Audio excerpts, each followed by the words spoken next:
हवा के झोंके आज मौसमों से रूठ गए। ये गीत फिल्म लुटेरा से है जो 2013 में रिलीज हुई थी और इसके गीतकार है अमिताभ भट्टाचार्य। ये मीम्स गीतकार अमिताभ भट्टाचार्य की रेंज के बारे में उतना ही कहते हैं जितना कि उनके गीतों के स्मरण मूल्य के बारे में, जो हमें याद रह गए। वही हैं झील के मंजर, वही किरणों की बरसातें, जहां हम तुम किया करते थे पैरों प्यार की बातें। नमस्कार, स्वागत है विश्व शांति दर्शन के मंच पर। चैनल के जनक हैं विश्व शांति के अनुयायी MIT के संस्थापक प्रोफेसर डॉक्टर विश्वनाथ कराड, जो विज्ञान, अध्यात्म, धर्म और मूल्य आधारित सार्वभौमिक शिक्षा का प्रचार और प्रसार हेतु दृढ़ संकल्प हैं। चैनल का उद्देश्य शिक्षा के माध्यम से शांति का संदेश फैलाना है और डॉक्टर विश्वनाथ कराड विगत 4 दशकों से विश्व में शांति की संस्कृति की स्थापना हेतु कार्य कर रहे हैं। उन्होंने अपना ये कार्य जाति, पंथ, नस्ल, धर्म और राष्ट्रों की सीमाओं से परे जाकर किया है। हाल ही में ऊटा, अमेरिका में स्थित ब्रिघम यंग यूनिवर्सिटी ने डॉक्टर कराड को डीलिट की उपाधि से सम्मानित किया है। आप देख रहे हैं गीतों के बोल बड़े अनमोल। कुछ वर्ष पूर्व डिमोनेटाइजेशन, नोटबंदी को लेकर चुटकुलों और मीम्स की एक बाढ़ सी आ गई थी। इनमें 2 लोकप्रिय मीम्स हिंदी फिल्मी गानों पर आधारित थे। एक व्यक्ति कल्पना करता है कि 500 और 1000 रुपए के नोट आपस में गाना गा रहे हैं। अच्छा चलता हूँ, दुआओं में याद रखना, जो फिल्म ऐ दिल है मुश्किल के खट्टे मीठे नंबर चन्ना मेरिया की शुरुआती पंक्तियाँ। दूसरा मीम फिल्म अग्निपथ का आइटम नंबर चिकनी चमेली पर बना था, जिसमें पुराने नोटों के बंडल के साथ कैटरीना कैफ की एक तस्वीर भी थी और लिखा था, नोट हजारों के खुला छुट्टा करने आई। ये मीम्स गीतकार अमिताभ भट्टाचार्य की रेंज के बारे में उतना ही कहते हैं जितना कि उनके गीतों के स्मरण मूल्य के बारे में, जो हमें याद रह गए। कुछ ही वर्षों में इस गीतकार ने वो हासिल किया जो बहुत कम लोग कर पाते हैं। उनके गीतों के बोलों ने कम समय में आज अपना एक अलग स्थान बना लिया है। अमिताभ भट्टाचार्य एक फुल टाइम लिरिसिस्ट हैं और वो कविता नहीं लिखते और ना ही स्क्रिप्ट या डायलॉग्स में कोई योगदान देने की कोशिश करते हैं।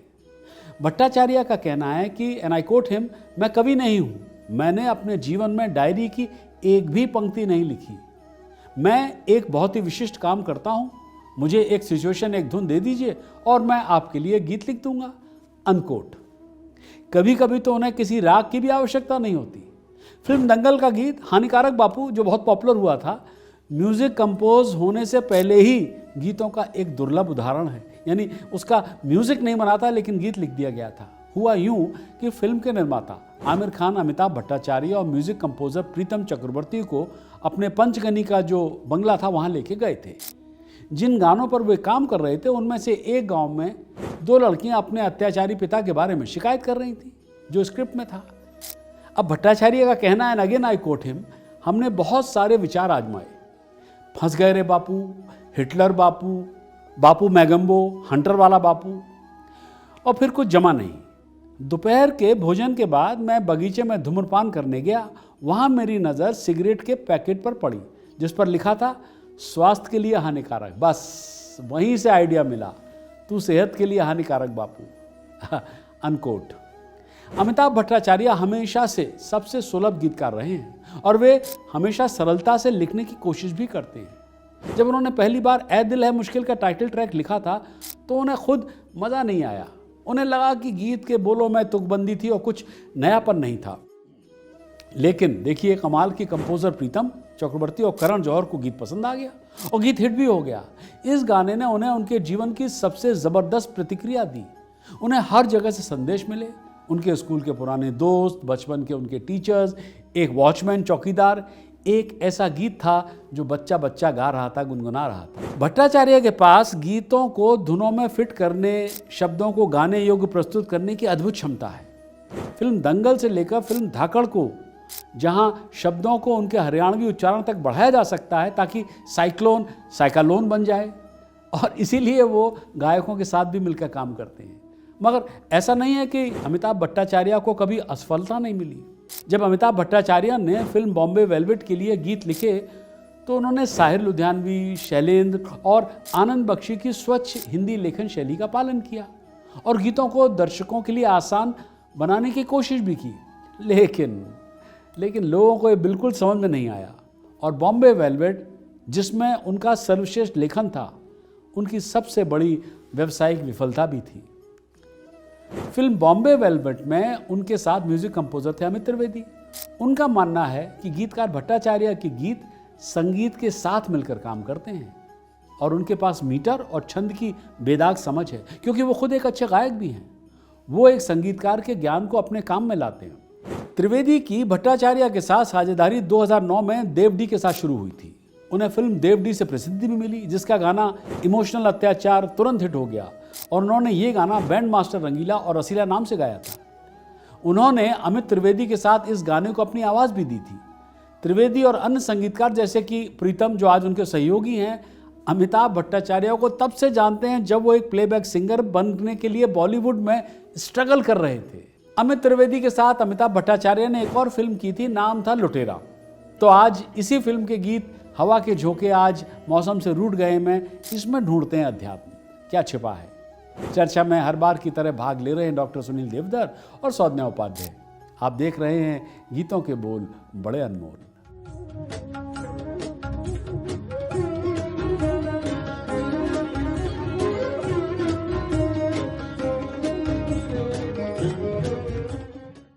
नमस्कार, स्वागत है आप सभी का गीतों के बोल बड़े अनमोल पर, जहां हम लेके आए आपके लिए एक नया गीत।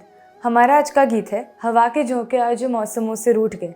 ये गीत फिल्म लुटेरा से है, जो 2013 में रिलीज़ हुई थी और इसके गीतकार है अमिताभ भट्टाचार्य। लेकिन शुरू करने से पहले मैं स्वागत करना चाहूँगी डॉक्टर सुनील देवधर जी का, जो आज हमारे साथ मौजूद है। नमस्ते सुनील जी। नमस्कार। चलिए सुनते हैं गीत। हवा के झोंके आज मौसमों से रूठ गए, गुलों की शौकियाँ जो भंवरे आके रूठ गए। बदल रही है आज जिंदगी की चाल जरा, इसी बहाने क्यों न मैं भी दिल का हाल जरा सवार लूं, सवार लूं, सवार लूं, मैं सवार लूं। सुनील जी, इस गीत के बोल बहुत ही प्यारे हैं, बट आपको नहीं लगता ये अध्यात्म से ज़्यादा एक लव सॉन्ग है? सौम्या जी, बहुत आपने बात कही है, वो कुछ अर्थों में सही हो सकती है, लेकिन ठीक है, लव सॉन्ग है, लेकिन प्रेम का एक प्रश्न जो आपका है उसका उत्तर तो हम देंगे, लेकिन उसके पहले इस गीत के चुनाव के लिए हम आपको बधाई देते हैं, क्योंकि इस तरह के गीत अब कहाँ आ रहे हैं। वो समय था कि जब गीतों में हवा थी, खुशबू थे, बादल थे, नदी थी और न जाने कितने गीत, है ना। आपने वो सुना होगा गीत, हर जन्म में हमारा मिलन दो दिलों का उजाला रहे, मैं तुम्हें देवता मान लूं, मन मेरा एक शिवाला रहे। कहाँ जोड़ दिया, देखिए, भौतिक प्रेम की बात हो रही है। हाँ, नदियाँ की बाहें फैली रहें, लहरों की आंचल हिलते रहें, तो अपने प्रेम की अभिव्यक्ति भी उसके ही साथ में है। और जहाँ प्रेम की अभिव्यक्ति नहीं है, अरे साहिर को इसमें खास महारत हासिल थी। बहन गा रही है भाई के लिए, तेरे सांसों की कसम लेके हवा चलती है, तेरे चेहरे की झलक पा के बाहर आती है। आप ये देखिए कि जो तुलना है, जो उपाधियां ली हैं, जो सिंबल लिए हैं, जो मेटाफर हैं, आप ये देखिए कि प्रकृति के साथ में जोड़ा है। वो आरजू का गीत आपको याद आता होगा, कोई झोंका हवा का जब मेरा आंचल हिलाता है, या उसमें दूसरे अंतरे में आता है, वही हैं झील के मंजर, वही किरणों की बरसातें, जहां हम तुम किया करते थे पैरों प्यार की बातें। ये सब अब है क्या? गीतों में अब कहीं आता है क्या इस तरह का? नहीं। और इसीलिए शायद जो आपने प्रश्न किया कि ये एक लव सॉन्ग है तो इसमें अध्यात्म कहाँ है, गलती यही हो रही है कि महात्मा गांधी से एक बार किसी ने पूछा था, वे गोलमेज कॉन्फ्रेंस के लिए गए हुए थे और किसी ने उनसे पूछा कि ईश्वर, आप कहते हैं कि ईश्वर प्रेम है। तो गांधी जी उस समय थोड़े से कंफ्यूज हुए, क्योंकि जिस तरह से अंग्रेजी के 4 शब्द हैं LOVE, तो ये 4 लेटर वर्ड जो हैं वो सही रूप में प्रेम को व्याख्यायित नहीं करते।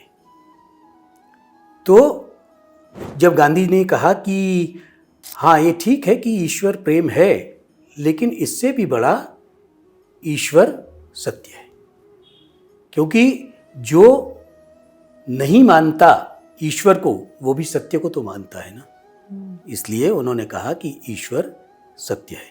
तो ईश्वर प्रेम भी है, लेकिन उसका प्रेम वो प्रेम नहीं है जो केवल और केवल दैहिक रूप से हम अनुभव करते हैं। इसलिए इस गीत की जो पंक्तियां हैं वे उस तरह से भी जुड़ती हैं। और अब बात आती है आपके प्रश्न पर कि हवा के झोंके और भंवरे आज लूट गए। तो आप ये बताइए कि आज हमारे आसपास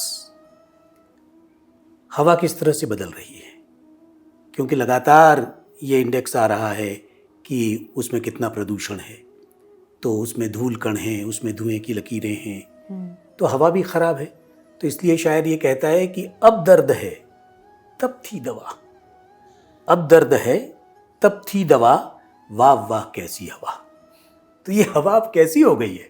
इसके अलावा जो भंवरों की बात है, जो फूलों की बात है, तो वो कहते हैं ना कि देखिए पत्तों की हरियाली चुराता कौन है कहाँ। देखिए पत्तों की हरियाली चुराता कौन है, टहनियों को इस तरह सूनी बनाता कौन है हवाएं पूछती फिरती सभी से आजकल, तितलियों के नाम पर खुशबू चुराता कौन है। तो अभी न तो हवा है शुद्ध आपके लिए, न आपके आसपास भंवरे हैं, और न फूलों में वो शोखियां हैं। फूल ही नहीं है तो शोखियों की बात क्या आएगी जी। तो आपने जो प्रश्न किया है तो उस प्रश्न में इतना विस्तार है उत्तर में। सुनील जी, यहाँ पे गीतकार जब जिंदगी की चाल के बारे में बात करते हैं, तो अभी आपने जो बोला कि जैसे हवाएं बदल रही है, एटमॉस्फेयर पोल्यूशन, उसकी वजह से सब बदल रहा है, तो ये उनका रिलेशन था क्या कि जिंदगी की चाल बदल रही है, तो इसका ये मतलब था क्या?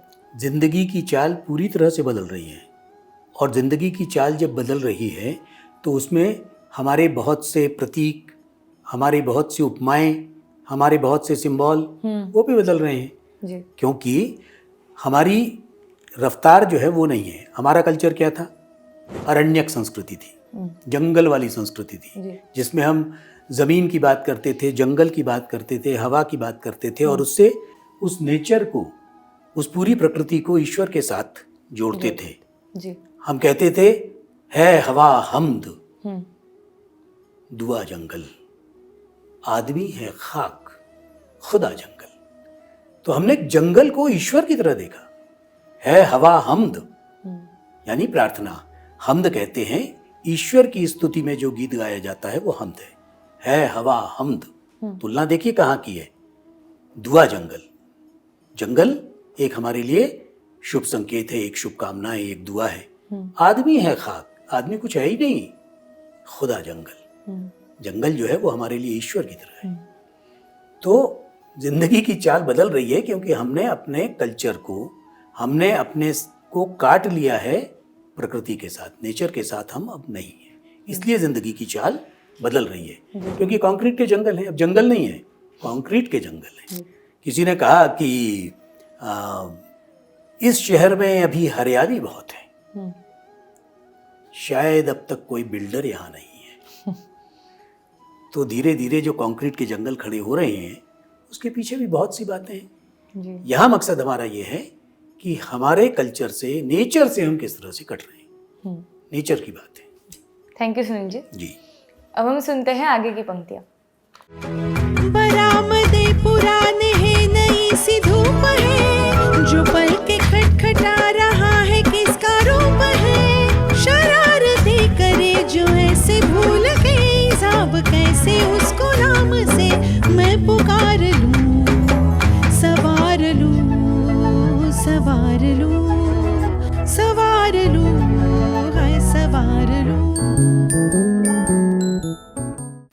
सुनील जी, जी। तो इसमें जो पंक्तियाँ है कि बरामदे पुराने हैं, नई सी धूप है, तो इसका थॉट वो कि कहानी वही, किरदार नए, वो वाले थॉट से मैच होता है क्या? थोड़ा सा मैच होता है, और ये भी हम कह सकते हैं कि बरामदे पुराने, नई सी धूप है। हाँ। यानी कि एक तो पहले आप ये समझ लीजिए कि बरामदे वाले घर ही नहीं बचे। अभी हम फ्लैट संस्कृति में हैं, तो हमारे विचार भी फ्लैट हैं, है ना। तो बरामदे पुराने हैं, नई सी धूप है का मतलब ये भी है कि हमारी जो वैचारिक पृष्ठभूमि है, जो हमारा वैचारिक बैकग्राउंड है, जो हमारा विचार का बरामदा है, उसमें अब नए विचारों का समावेश है। यानी कि हम जिस घर में रह रहे हैं, हम जिस थॉट को लेकर चल रहे थे, उसमें अब नई विचारधारा जुड़ गई है। और इसलिए यहाँ विस्तार दे दीजिए कि बरामदे पुराने हैं, नई सी धूप है। हमने असली बरामदे का भी वर्णन कर दिया कि बरामदे वाले घर ही नहीं है ना। तो ये जो विचार आ रहा है कि वो जो नई धूप है, उस नई धूप को हम इस तरह से भी देखें कि हमारे विचार किस तरह से बदल रहे हैं। और इसलिए ये कहना होता है कि सुख दुख में उठता गिरता संसार तिरोहित होगा। सुख दुख में उठता गिरता संसार तिरोहित होगा, मुड़कर कभी न देखेगा किसका हित अनहित होगा। संसार तो अपनी रफ्तार से चल रहा है, उसे हित अनहित की भी हम ही को चिंता नहीं है, तो अब संसार को समग्र रूप से क्या चिंता हो। सुनील जी, इस गाने में 3 गहरी लाइनें हैं, वो मैं पहले आपको सुनाती हूँ। सुनाइए। जो पल के खटखटा रहा किसका रूप है, शरारतें करे जो ऐसे भूल के हिजाब, कैसे उसको नाम से मैं पुकार लूँ। तो इन लाइनों पे आपका क्या कहना है? पहली लाइन है, जो पलकें खटखटा रहा है किसका रूप है। ये पलक बहुत अलग ढंग से कवियों ने इस पर सोचा, कवियों ने इस पर कहा। कबीर ने तो ये कहा कि नैनों में पिय आओ तुम, पलक झांप तो ही लेऊं, ना मैं देखूं और को, ना तोहे देखन देऊं। तो यहाँ पलक की व्याख्या ही बिल्कुल अलग हो गई। और पलकें खटखटाने का जो संदर्भ है, भूल कर हिजाब। हिजाब क्या है? एक पर्दा, एक आड़, एक ओट, है ना। तो जब आप उस पर्दे को, उस ओट को भूलकर ही सारे काम करोगे, क्योंकि प्रत्येक के लिए कुछ न कुछ तो नियम है ना। ये हिजाब शब्द जो है वो अरबी के हजाबा से आया है, और जिसका सीधा मतलब वही है कि छुपाने से। और वो दोनों के लिए लागू है, पुरुष के लिए भी और स्त्री के लिए भी, कि हमारी देह रचना भी ऐसी है कि हमें कुछ चीज़ों को छुपाना होता है। करेक्ट। तो जब शरारतें कोई इस तरह से भी करे कि वो हिजाब को भी भूले, यहाँ उसका अर्थ केवल किसी एक संस्कृति, किसी एक कल्चर से मत लीजिए जी। आप सीधा अर्थ उसका ये लीजिए कि हमारे लिए जो आवश्यक है, जो छुपाने जैसा है, जो ढकने जैसा है, उसे हमें छुपाना है जी। तो आपकी तीनों लाइनें सामने आ गई कि नहीं जी। शरारतें करे जो भूल कर हिजाब, ये कौन पलकें खटखटा रहा है, और तीसरी पंक्ति कोई थी, कैसे उसको नाम से मैं पुकार।